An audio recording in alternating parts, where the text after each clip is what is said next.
안녕하세요. 저는 40대 초반 놀라운 경험을 하게 된 평범한 여성입니다. 저는 예전에 저희 어머니께 사람은 마음으로 대해야 한다고 들은 적이 있었어요. 그 어떤 말도 신뢰를 쌓을 수 없고 진심을 줄 수 없으며 마음에서 우러나오는 행동만이 상대방을 움직일 수 있다고 말하셨죠. 저에겐 마음과 진심을 주고받은 소중한 사람들이 있습니다. 바로 저희 시댁 가족들인데요.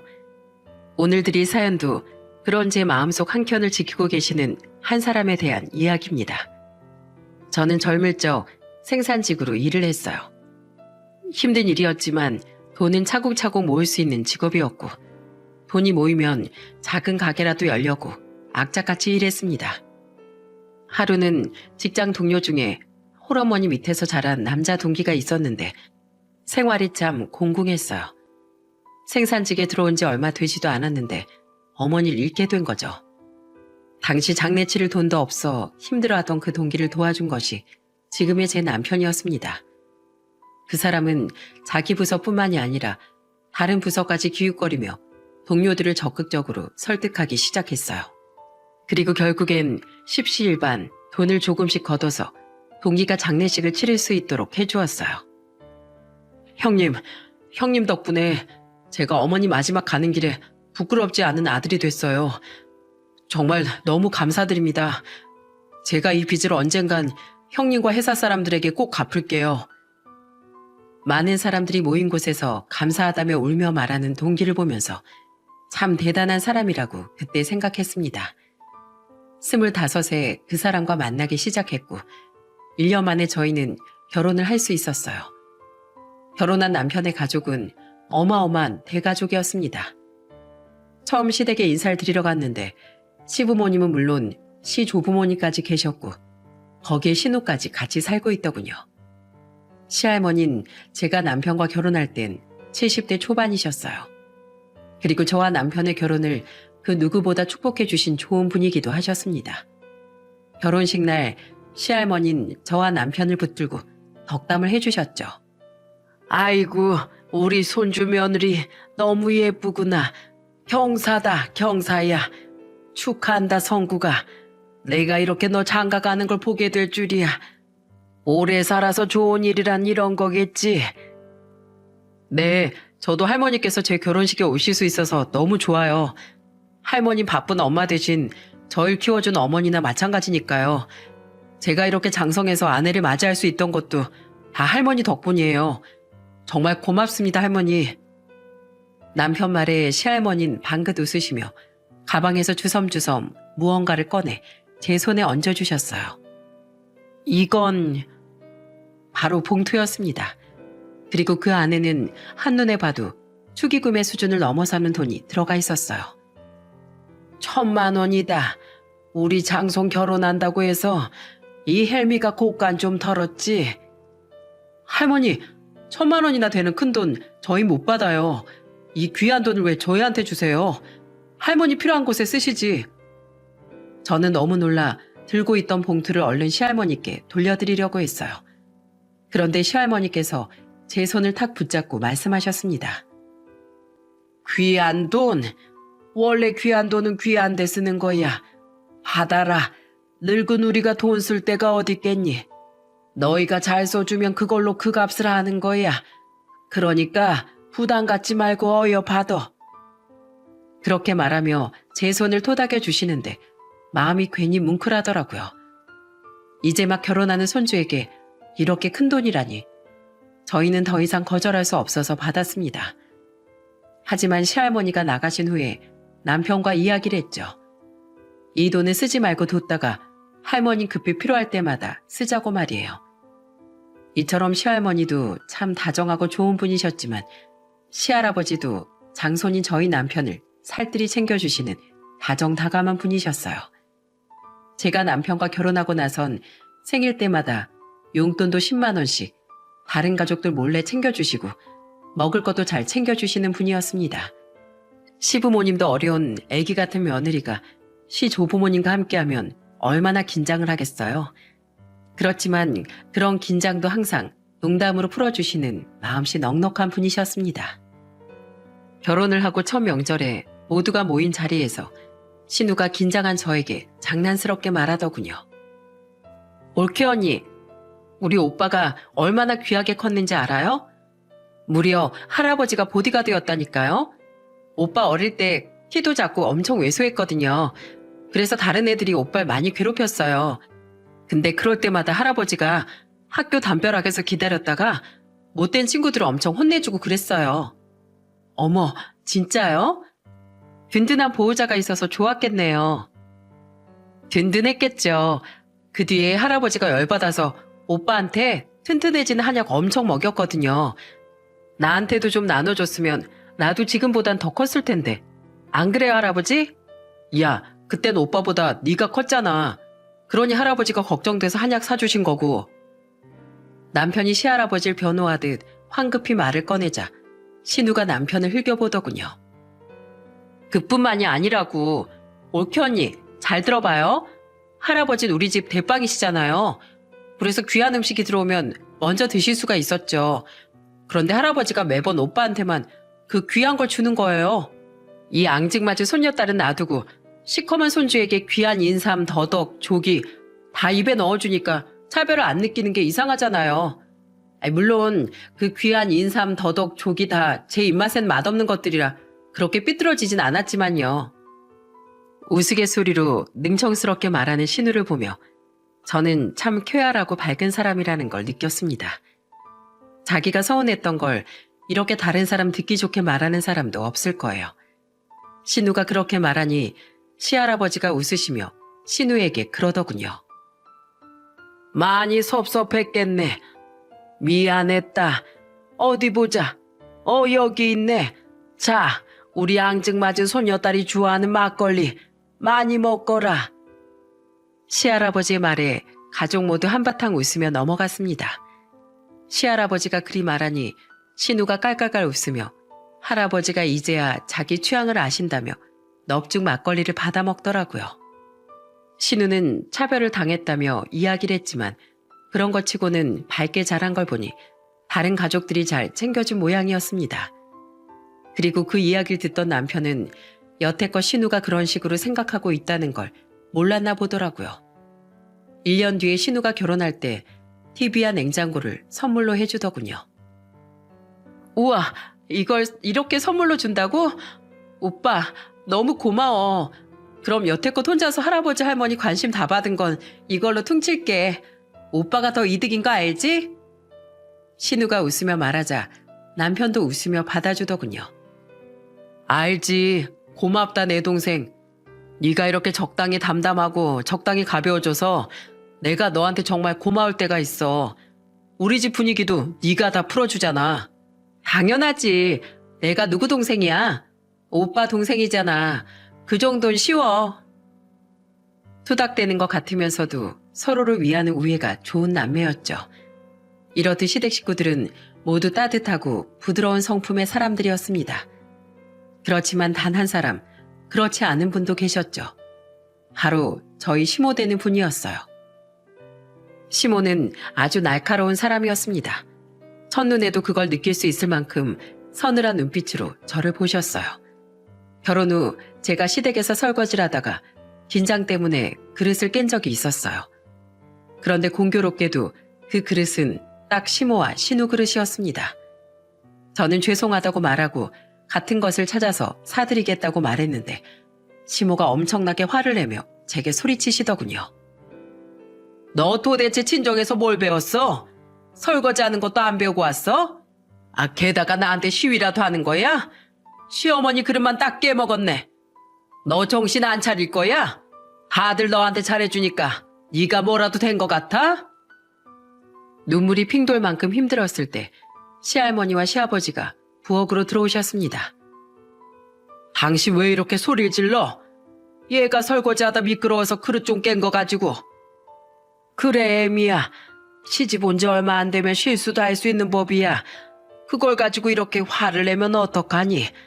너 때를 생각해봐. 너도 접시 깨고 그릇 깨고 했잖니. 너 그렇게 마음을 가져라. 당신 그리고 어머님 두 사람이 계속 얘를 감싸고 도니까 얘가 버르장머리가 없는 거예요. 이제 익숙해질 때도 됐는데 이러는 거 보면 고의라고요. 그만하래도 좋은 날에 큰 소리 내면 오돈복도 돌아가는 법이야. 그릇은 내가 사주마. 아가, 설거지 끝냈으면 거실로 와서 쉬어라. 그렇게 언제나 신경이 곤두서 있는 시모를 대신해 시할머니와 시아버진 저를 지켜주었습니다. 너무나 고마웠어요. 시모가 아무리 절 구박해도 다른 분들이 있는 한 견딜 수 있다는 든든한 마음이 들었습니다.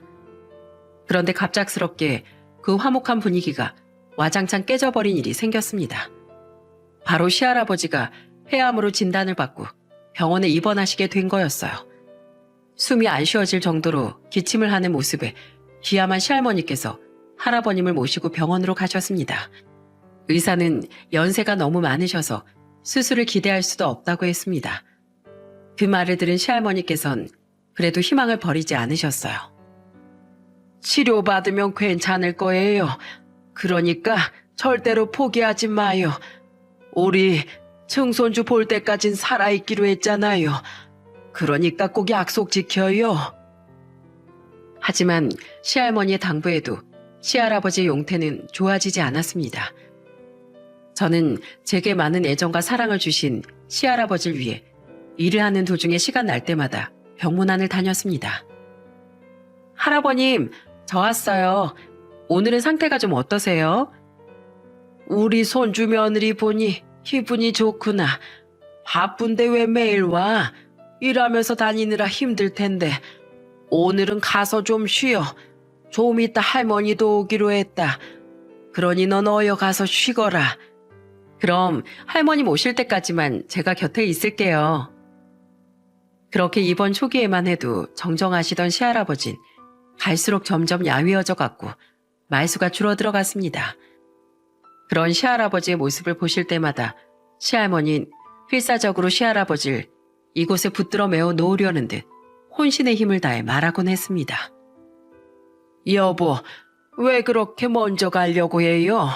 나랑 같이 가야지. 이제 나이 70 중반인데 제발 이제 힘 좀 냅시다. 나 당신 없이 어떻게 살아요? 우리 올해 가기로 했던 꽃축제에도 아직 못 갔잖아요. 난 당신 아니면 꽃 구경하러도 안 갈 거예요. 그러니까 나 꽃 보여주려면 힘내요. 우리의 간절한 바람도 무색하게 시할아버진 그날 갑작스런 고통에 시달리며 중환자실로 실려갔습니다. 의사와 간호사들이 바쁘게 왔다 갔다 하더니 곧 의사가 저희 가족을 다 불러 모았습니다. 가족분들 모두 병실로 들어오라고 해주세요. 그 말 한마디에 우리 가족은 모두 무너져 내렸습니다.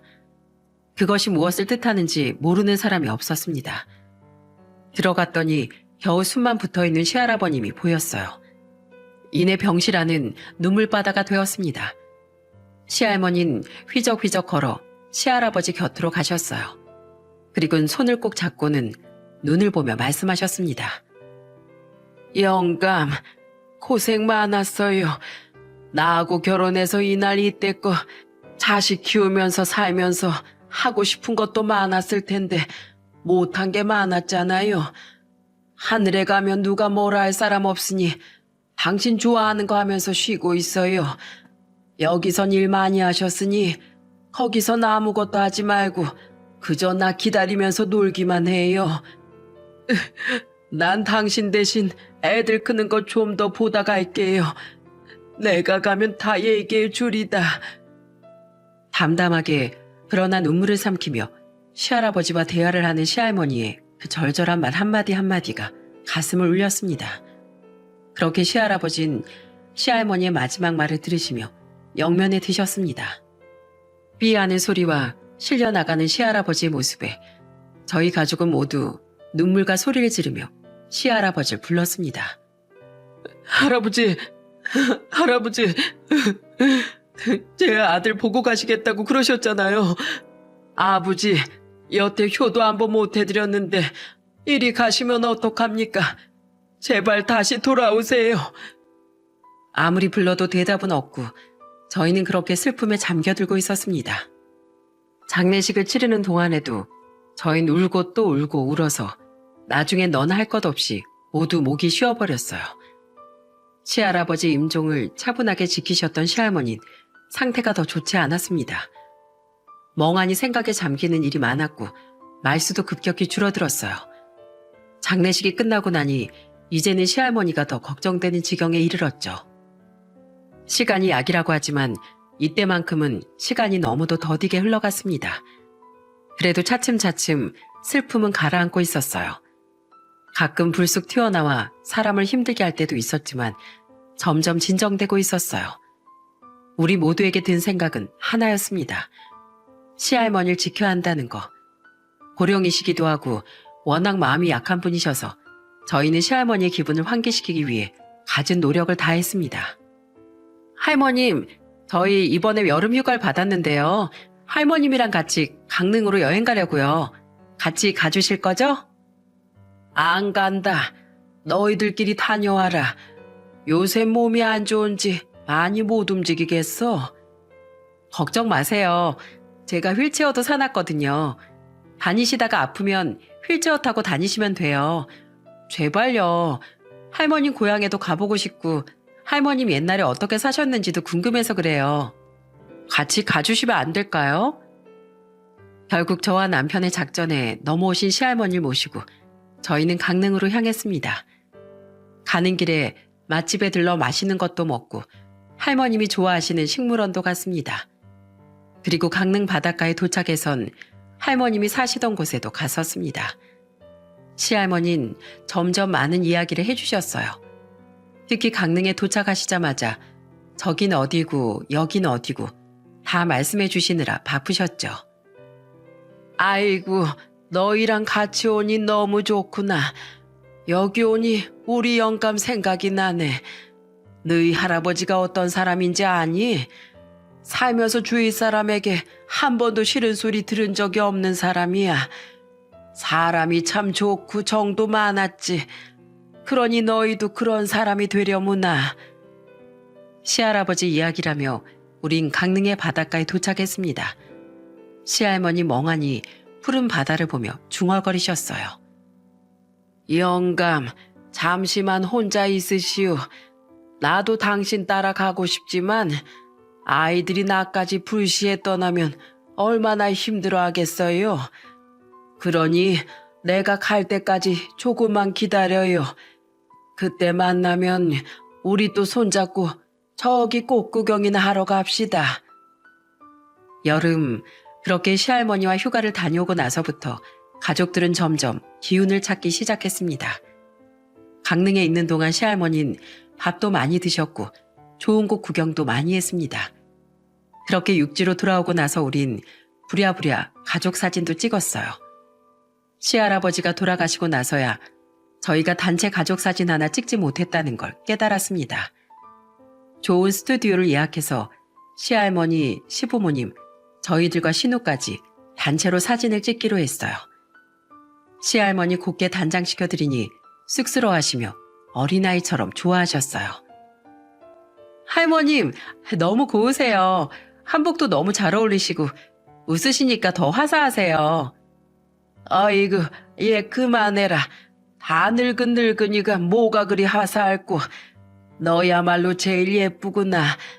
이 둥근 배도 참 탐스러우니 내가 그래도 복이 있나 보다. 증손이 태어나는 건 볼 수 있겠어. 시할아버지가 돌아가신 뒤 저는 임신을 했고 사실 그 덕에 가족들이 시할아버지를 잃은 슬픔에서 조금은 벗어날 수 있었던 것 같아요. 시할아버지가 돌아가신 뒤 저희는 시할머니에게 좋은 일만 생기도록 만들어드리고 싶었지만 그리 되지만은 않더라고요. 시할머니는 당뇨와 고혈압으로 계속 약물로 치료를 하며 관리를 받는 상황이었습니다. 노안으로 오는 병이라 막을 수는 없었지만 그 탓에 나날이 기력이 쇠해지셨어요. 그리고 가족 사진을 찍고 얼마 뒤 시할아버지의 생신날 홀로 산소에 가셨다가 돌아오던 시할머니는 그만 계단에 넘어져 병원에 입원까지 하게 됐습니다. 아무도 몰래 혼자 다녀오시느라 저희도 일하는 도중에 연락을 받고 병원으로 달려왔죠. 다행히 수술하지 않고 접합이 가능한 상태였는데 대신 장기간 입원하셔야 했습니다. 저는 남편, 신우, 시아버지, 시모와 함께 번갈아 가며 병문안을 다녔어요. 할머님, 저 왔어요. 여기 좋아하시는 고구마도 쪄왔어요. 한번 드셔보세요. 그리고 오늘도 고모님한테 배운 반찬 몇 가지 들고 왔으니까 냉장고에 넣어 두시고 식사 때마다 꺼내 드세요. 아이고, 우리 손주 며느리 뭘 이런 걸 갖고 와. 그래도 네가 항상 반찬을 가지고 와서 너무 고마워. 병원 밥은 밍밍하고 맛도 없는데 그럴 때마다 우리 아가가 만든 반찬 먹으면 얼마나 맛있는지. 저는 시할머니의 그 말을 들으며 멋쩍게 웃으며 주변 어르신들에게 가지고 온 주전부리를 나누어 드렸어요. 그랬더니 옆 침대에 계신 분이 말을 꺼냈습니다. 할머니, 그 아가씨가 할머니 손녀가 아니고 손주 며느리야? 세상에 이렇게 참한 아가씨가 어디 있나. 요새 젊은 사람 같지 않게 참 싹싹하고 예의가 바르네. 아니에요. 저희 시할머니께서 절 얼마나 아껴주셨는데요. 그런 거 생각하면 당연히 해야 할 일이에요. 말도 참 곱게 하고. 아유, 할머니 좋겠어요. 번갈아 가며 가족들이 이렇게 병문안도 오고 그것도 복이야, 복. 그게 어찌 제 복이겠습니까? 우리 영감이 애들을 바르게 키워놔서 그래요. 아이고, 이렇게 잡아두면 안 되지. 일하고 오느라 힘들지. 어여 집에 가보거라.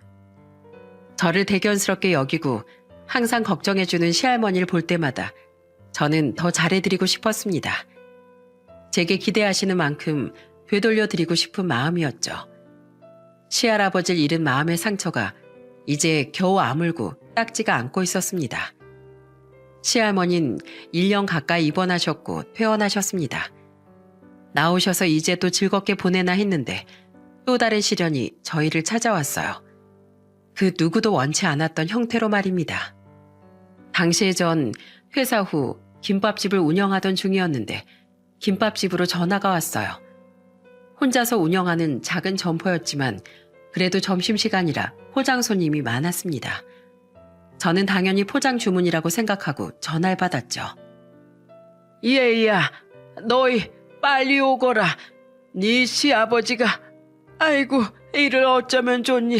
아이고. 전화기 너머로 들려오는 시할머니 목소리에 저는 심장이 철렁했습니다. 손이 부들부들 떨렸어요.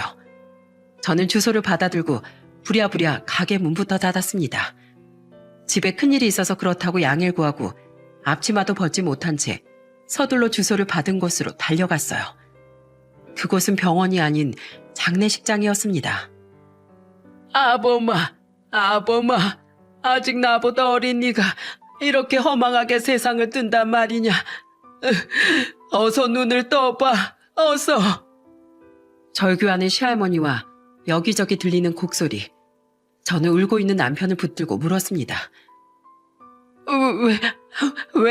대체 왜 이런 일이 벌어진 거야?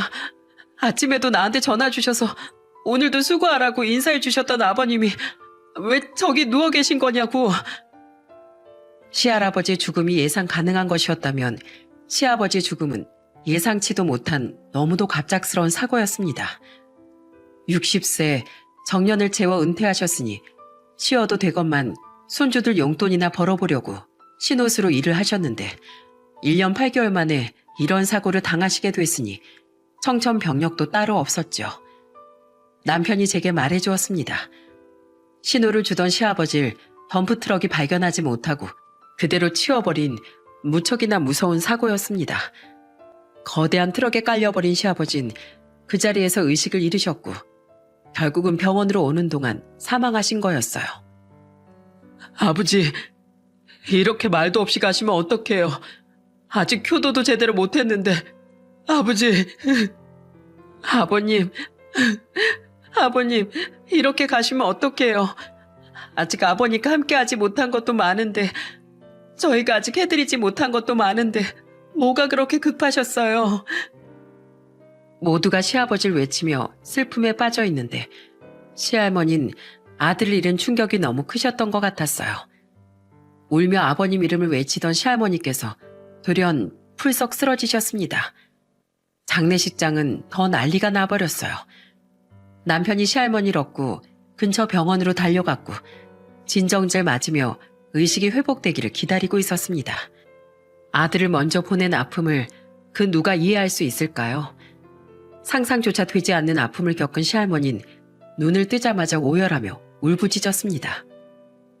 내가 너희 아버지 대신 갔어야 했는데, 쓸모없는 내가 갔어야 했는데 왜 내 자식이 나보다 먼저 간단 말이냐.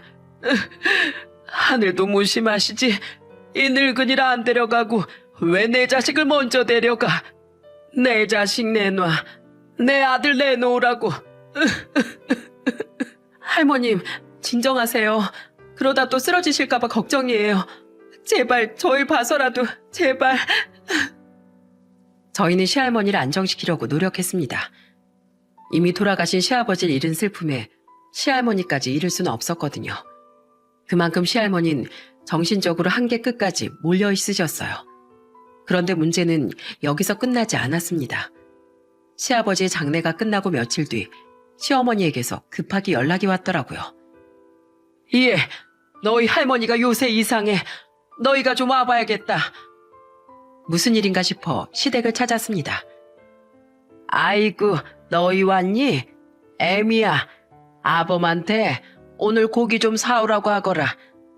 애들 왔는데 맛있는 거라도 먹여야지. 저희는 꿀먹은 벙어리가 돼서 시할머니를 바라만 보았습니다. 돌아가신 시아버지를 입에 담는 시할머니의 표정엔 웃음이 가득했어요. 저희는 처음에 기억상실증에 걸렸나 싶어 병원을 찾게 됐습니다. 그런데 저희가 받은 진단은 경증 치매였습니다. 기억 상실이 아니라 기억에 장애가 생기는 치매 증상이라고요. 저는 눈을 질끈 감았어요.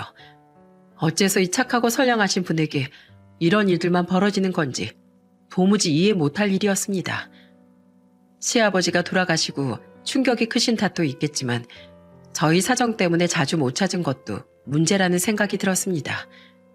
시아버지가 돌아가실 때 남편은 실직 후 프랜차이즈 사업을 하다가 그것마저 망해버린 절망적인 상황이었거든요. 결국 빚까지 지고 집을 팔아 좁고 낡은 집으로 옮겨 살 수밖에 없었습니다. 저희 가족 일에 바빠 신경 쓰지 못한 탓에 병 들어가는 시할머니를 돌보지 못한 벌을 받고 있는 기분이 들어 너무 자괴감에 시달렸어요. 그 뒤로도 저희는 자주 가보지 못했습니다. 내 식구 건사하려면 일을 하고도 틈틈이 배달 일을 같이 해야 했거든요. 그래서 일주일에 한 번 시할머니를 찾아가 함께하는 시간을 가졌습니다. 저희가 올 때마다 좋아하시는 시할머니의 모습을 보며 저희도 힘든 상황에서 힘을 낼 수 있었죠. 그런데 시아버지의 장례가 끝나고 2달이 지난 어느 날 새벽, 저희 집 초인종이 울렸습니다. 이 아침에 찾아올 사람도 없거니와 배달을 시킨 일도 없었기에 남편과 전 의아한 표정으로 서로를 마주봤습니다. 그리고 문을 열었을 때 보인 두 사람의 저는 경악스러운 광경에 소리를 지를 수밖에 없었어요. 할머니, 어머니, 이 새벽에. 두 사람 곁에는 진보다리가 2개나 있었어요. 그리고 시할머니의 표정은 시무룩하니 저희와 눈도 못 마주치는 상황이었고요. 저희는 그 조용한 새벽에 시할머니와 시어머니를 안으로 모셨습니다. 아침에 미안하다. 내가 어젯밤에 아무리 생각해도 이건 도저히 아닌 것 같아서 말이야. 우리 서방도 죽었고 나 이제 그만하고 싶다. 너희가 선택해라. 요양병원 보낼까? 아님 너희가 모실래? 난 이제 친절머리 나서 못하겠어. 허구한 날 깜빡깜빡하고 허구한 날 넘어져서 다치기나 하고 내가 이만큼 나이 먹고 이 짓을 계속해야겠니? 내가 죽어나가야겠어? 나도 아직 팔팔한 나이야. 이 나이에 노인이나 모시고 살아야겠냐고. 그 말에 남편이 버럭하며 시모에게 소리쳤습니다. 할머니 앞에서 무슨 소리 하신 거예요? 할머니가 우리한테 어떤 존재인지 알면서, 얼마나 불쌍하신 분인지 알면서 엄마가 어떻게 이러실 수가 있어요? 할머니 무슨 물건처럼 대하시냐고요. 네가 그럴 줄 알고 요양원에 안 놓고 여기까지 데리고 왔잖아. 엄마 나 이제 60대 초반이야. 내 인생 나도 살아야지. 나도 21에 시집 와서 너 낳고 40년을 모셨다. 나도 이제 그만할 때 됐잖아. 내 친구들 해외여행 다니면서 떵떵거리면서 살아. 나처럼 노인네나 모시고 사는 사람이 있는 줄 아니? 어머니, 됐다 성구가. 그만해라. 애미 너도 그만하고 가거라. 그동안 고생했다. 미안하다. 결국 두 사람 사이 목소리가 커지자 시할머니가 두 사람을 말렸어요. 어머님, 미안해요. 그런데 저도 이제 제 인생 살고 싶어요. 어머님도 제 마음 이해해 주세요. 여태껏 모셨으면 저도 제 할 도린 다 했다고 생각해요. 시어머니는 그렇게 냉정한 말을 내뱉고는 뒤도 돌아보지 않고 밖으로 나가셨습니다. 시할머님은 어머니가 가시자마자 현관에 주저앉아 눈물을 뚝뚝 흘리셨어요. 손주 며느라, 나이 먹으니 서럽구나. 영감 죽고 아들 죽으니까 나도 죽어야 되나 보다. 네 아버지 대신 내가 갔어야 돼. 내가 살아서 이 꼴을 보게 될 줄 알았으면 너희 아버지 갔을 때 나도 그냥 따라갈 것을.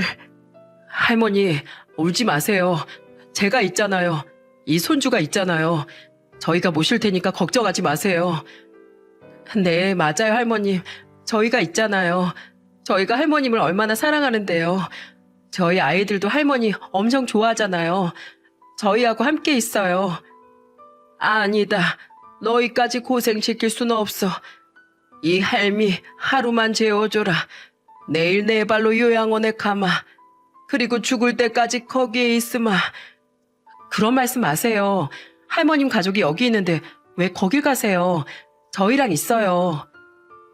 할머니는 요양원에 가겠다고 하셨지만 우리는 끝내 허락하지 않았습니다. 요양원을 믿지 못한 게 아니라 시할머니와 함께할 시간을 위해 그런 결정을 한 거예요. 저희는 넉넉치 않은 살림에도 시할머니를 진심을 다해 모셨습니다. 그리고 사실 도움을 받은 건 저였어요. 시할머님은 제게 도움이 될 수 있도록 노력해 주셨어요. 식비를 줄이는 방법, 생소한 야채로 나물 무치는 법도 알려주셨습니다. 식비도 아끼고 추억도 만들 수 있었죠. 특히 아이들이 좋아했던 건 역시 주전부리였어요. 봄이 돼서 꽃이 피자 어디서 참꽃을 얻어오신 시할머니는 찹쌀가루 반죽하고 그 위에 꽃을 얹어 구운 찹쌀떡을 해주셨죠. 그리고 조청을 뿌려 먹으니 아이들이 엄청 좋아했어요. 왕할머니, 꽃 찹쌀떡 구워주세요. 바삭하고 쫀쫀한 찹쌀떡이요. 밥도 먹기 전에 찹쌀떡부터 구워달라고 우릴 못살게 구는 애들 때문에 시할머니와 저는 웃으며 한 장, 두 장 더 만들어주곤 했습니다. 그렇게 가족 모두 웃을 때마다 시할머니의 치매는 더 이상 진행되지 않고 점점 머무르는 듯 안정되어 가는 것 같았어요. 하루는 시할머니와 대화를 하는데 뜨개질에 대한 이야기를 많이 하시더군요. 복지센터에 문의해보니 치매에 좋은 작업이 될 것 같아 뜨개질을 함께 해보았습니다. 뜨개질 솜씨가 보통이 아니시더군요. 저는 놀라 시할머니께 말했어요. 할머님, 정말 솜씨가 뛰어나세요. 저도 배울 수 있을까요? 그럼 나보다 더 잘하게 될 게다. 뜨개질로 우리 아들이며 손주며 많이 해 입혔어. 배워두면 좋아. 어릴 땐 휙휙 크니까 옷에 돈이 많이 드는 법이다. 겨울옷은 또 더 비싸지 않니? 스웨터 뜨는 거 배워두면 돈도 절약하고 유용할 게야. 시할머니 해안에 감탄했는데 그 뒤에 시할머니가 뜨개질한 완성품을 보고 눈물을 흘렸습니다. 우리 애들 클 때까지 입을 수 있도록 하얀색과 검정색 유행 타지 않는 색의 스웨터를 크기별로 6벌 넘게 만드셨더라고요. 집에서 쉬시는 동안 증손주들 생각하며 뜨신 걸 생각하니 눈물이 울컥울컥 나왔습니다. 새 스웨터에 기분 좋아진 아이들이 까불며 장난치는 모습을 보시더니 웃으면서 말씀하시더군요. 너희 애들 하는 짓이 꼭 네 남편, 네 시아버지를 빼다 박았구나. 저렇게 장난꾸러기 얼굴도 어찌 저리 똑같노. 피는 못 속인다더니 이런 걸 담는구나. 아버님이랑 남편도 그랬어요? 할머님 엄청 힘드셨겠어요. 저도 요 녀석들 키우는데 진이 다 빠지는데. 나도 그땐 힘들었지. 말은 안 듣는데 항상 저리 사골치고 나면 뒤에서 날 안아주면서 애교를 피워댔어. 저기 보거라. 네 아들도 너한테 그러는구나. 이런 걸 보면 참 재미있고 신기하단다. 너희랑 같이 있으니 옛 생각도 나고 참 좋아. 할머님이 좋으면 저도 좋아요. 제가 그렇게 말씀드리면 시할머니는 제 손을 꼭 잡아주며 말씀하셨어요. 내가 그래도 80 넘게 살면서 널 손주 며느리로 들인 게 제일 잘한 일이다 싶다. 속 깊고 정 많은 네가 이리 열심히 사는 거 보면 나도 이젠 큰 여한이 없다. 영감이며 아들이며 다 앞세우고 며느리한테 쫓겨나는 수모도 당했지만 지금 여기 너희들과 이렇게 있으니 다 되었다. 그런 말씀 마세요. 오래오래 저희들하고 이렇게 살아요, 할머님. 그러면 좋으련만 시간이 많을지 모르겠구나. 너희가 이리 잘해주는데도 몸이 점점 힘들어지는 게 느껴지니 말이야. 그런 말씀하시면 결국 그 밤 저는 이불을 뒤집어 쓰고 남몰래 울었어요. 기력이 사라지는 걸 저도 느꼈기에 그 말이 곧 일어날지도 모른다는 두려움이 생겨버렸습니다. 시모는 저희가 시할머니를 모시게 된 이후로 단 한 번도 연락이 없으셨어요. 그런데 시아버지께서 돌아가시고 1년하고도 3개월쯤 되던 어느 날 남편에게 연락이 왔습니다. 남편은 시모에게 작정하고 말했어요. 어머니, 할머니 얼굴 진짜 안 보실 거예요? 데려가서 모시라고 하지 않을 테니까 얼굴이라도 보러 오세요. 할머니 요즘 기력도 예전만 못하시고 많이 힘드세요. 언제 어떻게 되실지 모르는데 얼굴이라도 한번 보시고. 예, 난 됐어. 난 얼굴도 마주하기 싫다. 난 그냥 너희한테 소개시켜줄 사람이 있어서 보자고 연락한 거야. 그럼 할머니도 같이 나가면 안 돼요? 안 되지. 내가 새로 만난 사람이니까. 나 1년 전부터 사귀기 시작했어. 너희들한테 인사도 좀 하고. 어머니, 제발 좀 적당히 하세요. 그리고 1년 전이면 아버지 돌아가시고 바로 남자를 만났다는 말이에요? 설마 지금 그 남자 만난다고 할머니 버리려고 하신 거냐고요? 결국 불같이 화를 낸 남편이 시모가 말할 틈도 두지 않고 말했습니다. 그 사람 만날 생각 없으니까 앞으로 그런 말 하실 거면 연락하지 마세요. 너흰 정말 누구 자식들이야? 엄만 너무 서럽구나. 엄마가 좋은 남자 만나 새 인생 잘 살아보겠다는데 너희가 왜 인정을 안 해줘? 만나는 건 충분히 그럴 수 있다고 생각해요. 그런데 1년 전부터면 아버지 돌아가신 직후잖아요. 어머니 그런 식으로 할머니 우리 집에 놔두고 한 번이라도 보러 온 적 있으세요? 궁금해한 적이나 있냐고요. 엄만 이러려고 버린 것밖에 안 되네. 엄마 인생이니까 이해할게요. 그렇지만 우리에게 강요하지 말아주세요. 전화를 끊은 남편은 신우에게 전화를 했습니다. 어머니가 어떻게 그러실 수가 있어. 사별이니까 다른 사람 만날 수 있다고 생각은 해. 그치만 봐. 벌써 만난 지 1년이 넘었단다. 그때 이미 할머니 눈에 가시처럼 여기신 거야. 사람이 어떻게 그럴 수가 있어. 할머니가 그동안 가족들을 위해 얼마나 고생했는지 알면서. 내가 웬만하면 엄마 편 들어주고 싶은데 이건 아니야. 어떻게 아버지 돌아가신 직후에 그런 일을. 게다가 할머니가 엄마 대신 우리도 키워주고 얼마나 집안일에도 적극적이셨는데 도와줘서 고맙다고 해도 모자란 판국에 할머니를 버리고 새 남자를 만난다고? 결국 시모가 신우에게도 전화했지만 신우도 시모에게 그 사람 볼 생각 없다고 딱 잘라 말했다고 해요.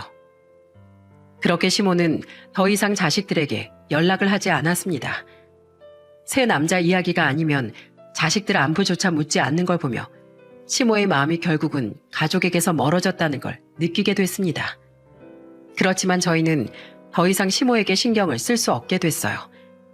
시할머니의 노안 때문인지 점점 기력이 감퇴되어 더 이상 집에서 돌볼 수 없는 지경이었기 때문이었죠.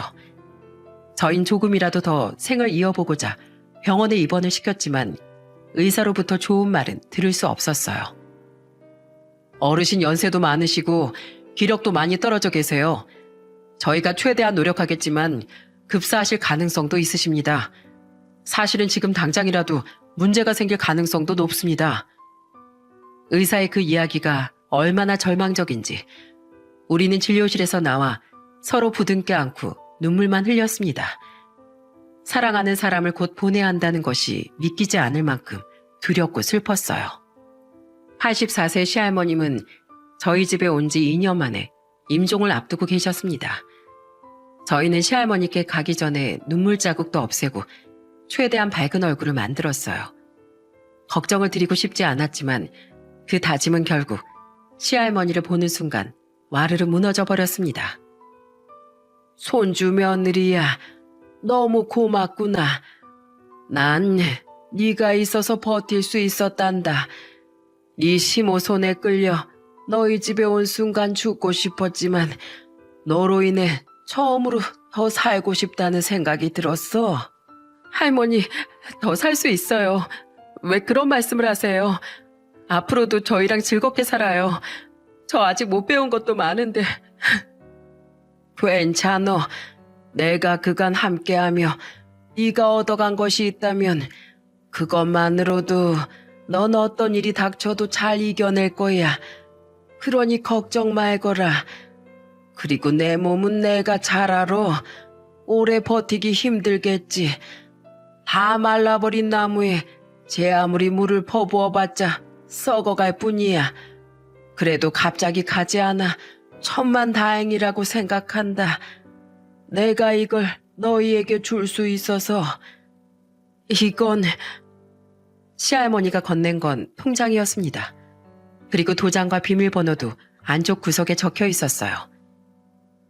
이건 영감이 죽을 때 내게 물려준 돈이라 영감 사망보험금이다. 영감은 이걸 너희 시아버지에게 주라고 했지. 그런데 이걸 건네니 너희 시아버지가 내게 도로 돌려주면서 그러더구나. 나더러 손에 꼭 쥐고 있으라고. 어머니 꼭 필요할 때 쓰라고. 그런 효자가 나보다 먼저 갔으니 이 돈을 가지고도 쓰질 못했어. 지금 생각해보면 너희 시아버지가 너희한테 쓰라고 나한테 맡겨놓은 것 같구나. 이걸 네 시아버지 것이라고 생각하렴. 이제 난 영감이랑 아들 보러 갈란다. 할머니, 안 돼요. 그 돈 다 쓰시고 가세요. 아직 이렇게 기력이 있으신데 왜 그런 말씀을 하시는 거예요? 맞아요, 할머님. 이거로 여행도 다니고 할머님 하고 싶으신 거 하면서 좀 더 즐기셔야죠. 제발 가신다고 말씀하지 마세요. 됐다. 난 너희랑 함께한 2년간 다 누렸어. 너흰 그 힘들게 사는 와중에도 날 모시며 싫은 소리 하나 없이 진심을 다했어. 그러니 이건 너희가 마땅히 받아야 할 돈이라고 생각한다. 그러니 이거 받고 힘들게 사는 너희 형편이 조금이라도 좋아지면 더할 나위 없는 일이야. 그렇게 돌고 돌아올 수밖에 없었던 통장엔 너무도 큰 금액이 고스란히 잠자고 있더라고요. 단돈 1원도 쓴 적 없는 그 통장을 보며 저희는 또 울었어요. 그렇게 시할머니는 저희의 곁을 떠나셨습니다. 이별을 말하기에 충분한 시간은 아니었지만 조금이라도 외롭지 않도록 시할머니의 곁을 지켜드렸어요. 그리고 수많은 꿈 같은 이야기를 했고 또 들었습니다. 마지막 임종의 순간에 저희는 그렇게 할머니를 꼭 안아드렸어요. 그간의 시간에 마음이 좋았던지 웃는 얼굴로 떠나신 걸 보고 결국은 또 눈물을 펑펑 흘렸습니다. 시할머니와 울지 않겠다고 약속했음에도 그 약속은 절대 지켜질 수 없었어요. 제게 그 상실감은 비할 데 없는 깊은 슬픔과도 같았습니다. 몇 해 전 가족 사진을 찍으며 찍어두었던 영정사진 속에 쌩긋 웃고 있는 시할머니의 모습을 보니 가슴이 찢어지는 것 같았어요. 저는 사진을 품에 안으며 시할머니가 여기 계시는 것처럼 말했어요. 할머님과 함께했던 인연은 그 어떤 날들보다 더 충실하고 따뜻한 날들이었어요. 그 날들을 잊지 못할 겁니다. 아이들 잘 키울게요. 남편과도 싸우지 않고 서로 잘 이겨낼게요. 할머님이 알려주신 것들은 이미 제 마음에 있으니까 걱정 말고 아버님, 시할아버님 보시러 가세요. 그리고 두 분께 저희 잘 있다고, 잘 살고 있다고 꼭 전해주세요. 그렇게 한바탕 우는데 우리 아이들도 이상한 걸 느꼈던 것 같았어요. 할머니를 찾더니 할머니가 없으니 떼를 쓰더군요. 엄마, 아빠, 할머니를 왜 관에 가둬놨어요? 할머니 빨리 꺼내드려야 돼. 아무것도 모르는 둘째가 그렇게 말하는데 심장이 터질 것만 같았습니다. 이 어린 것들도 슬픔을 알고 이 어린 것들도 할머니에게 많은 걸 받았구나 싶더라고요. 결국 그 모습에 저는 또 눈물만 흘렸어요. 결국 신우가 아이들을 달래며 말하더군요. 얘들아, 당분간은 엄마 앞에서 왕할머니 이야기하지 마. 그러면 엄마 계속 울 거야. 알겠지? 아가씨 괜찮아요. 자, 얘들아, 이리 와봐. 왕할머니는 하늘나라로 가셨어. 아주 좋은 일을 많이 하셔서 아주 좋은 곳으로 가실 거야. 그래서 엄마 슬프지 않아. 다만 이제 보지 못하는 할머니가 보고 싶어서 울었어. 너희도 엄마 보고 싶다며 울 때 있었잖아. 그거랑 똑같은 거야. 볼 수 없으면 더 보고 싶어서 우는 거. 그렇게 작은 아이까지 추모의 시간을 가지는 시간 내내 장례식이 끝나갈 때까지도 시모는 얼굴조차 비추지 않았습니다. 장례 마지막 날 아주 잠깐 얼굴을 비춘 시모가 10분 만에 자리를 뜨려고 하자 남편이 버럭 화를 냈어요. 어머님 도대체 어떻게 이럴 수가 있어요? 할머니가 뭐가 그렇게 잘못했는데요? 그게 도대체 얼마나 큰 잘못이길래 죽음 앞에 계신 분 얼굴 한 번을 보러 안 와요? 어머니 말대로 40년을 모셨으면 가는 길 배웅이라도 해줬어야죠. 내가 왜 그렇게 해야 돼? 내가 그 집안에서 얼마나 소외감을 느꼈는지 넌 몰라. 모르니까 그런 소리 하는 거야. 죽은 네 아버지도 맨날 그렇게 네 할머니만 챙겼지. 어디 그뿐인 줄 아니? 너희들도 똑같이 너희 할머니만 챙겼잖아. 그게 할 소리예요? 할머니가 어머니 생각해서 우리들까지 다 돌보고 해준 건 생각도 안 나세요? 남편의 말에도 시모는 끝까지 모르쇠로 일관하며 후다닥 장례식장을 빠져나갔습니다. 시모는 시댁 식구들이 모두 시할머니만을 챙기는 것이 서운했던 모양이었어요. 그리고 그걸 고스란히 가슴속에 묵혀두며 나쁜 마음을 키웠던 것 같습니다. 그 뒤에도 간간히 소식이 들려왔지만 예전에 소개시켜 주겠다고 했던 남자와는 헤어지고 다른 사람을 만나고 있다는 소문 정도였고 남편은 아예 시모의 소식을 자신에게 전하지 말라며 화까지 냈습니다. 시할머니 49제가 끝나고 저희는 그 통장을 어떻게 할까 고민했습니다. 신우가 그러더군요. 오빠랑 언니 덕분에 할머니가 그렇게 편하게 가실 수 있었던 것 같아. 그러니까 그 돈은 할머니가 말한 것처럼 두 사람을 위해서 써요. 난 시집가고 나서 할 수 있는 게 없어서 지금도 할머니 영정사진 앞에 고개도 못 들거든. 결국 신우 말을 듣고 저희는 낡고 좁은 이 집에서 나와 새로운 집을 사기로 했습니다. 남편 빚을 갚고 남은 돈에 대출을 껴서 아파트에 들어갈 수 있었는데 그곳에 들어가니 시할머니 생각이 더 크게 나더라고요. 아이들은 새로운 넓은 집에 좋아하며 환호했지만 저희 부부는 마냥 웃고 있을 수만은 없었습니다. 시할머니가 주신 사랑으로 마련한 집이었으니 말입니다. 대신 굳게 약속했어요. 이 집만은 절대로 지켜내자고 말이죠. 얼마 전 시할머니 기일이 있었습니다. 그래서 이렇게 사연을 작성하게 됐어요. 그분과의 추억이 점점 기억 너머로 사라지는 것 같은 마음이 들어 어떤 형태로든 남기고 싶었거든요. 그리고 그렇게 순수하고 선량한 분의 일들을 많은 사람들과 나누고 싶은 마음이 들었습니다. 인생은 한 권의 책과 같다는 말이 있습니다. 한 번 쓰면 다시는 돌아갈 수 없는 것이 인생과 꼭 닮았죠. 저희는 할머님의 인생 마지막 페이지에 함께 할 수 있었다는 것만으로도 기쁩니다. 그리고 동시에 어째서 더 길게 이어지도록 만들지 못했나 하는 후회도 하곤 해요. 그렇지만 제가 그려나갈 책의 할머니의 존재는 더욱 크게 자리하고 있을 겁니다. 마지막까지 함께 할 수는 없어도 그분이 제게 남겨둔 것들은 제 생각을 통해 고스란히 남아있을 테니까요. 여러분, 소중한 사람과의 마지막에 어떤 후회도 없으시길 바랍니다. 긴 글 읽어주셔서 감사합니다. 모두들 행복한 하루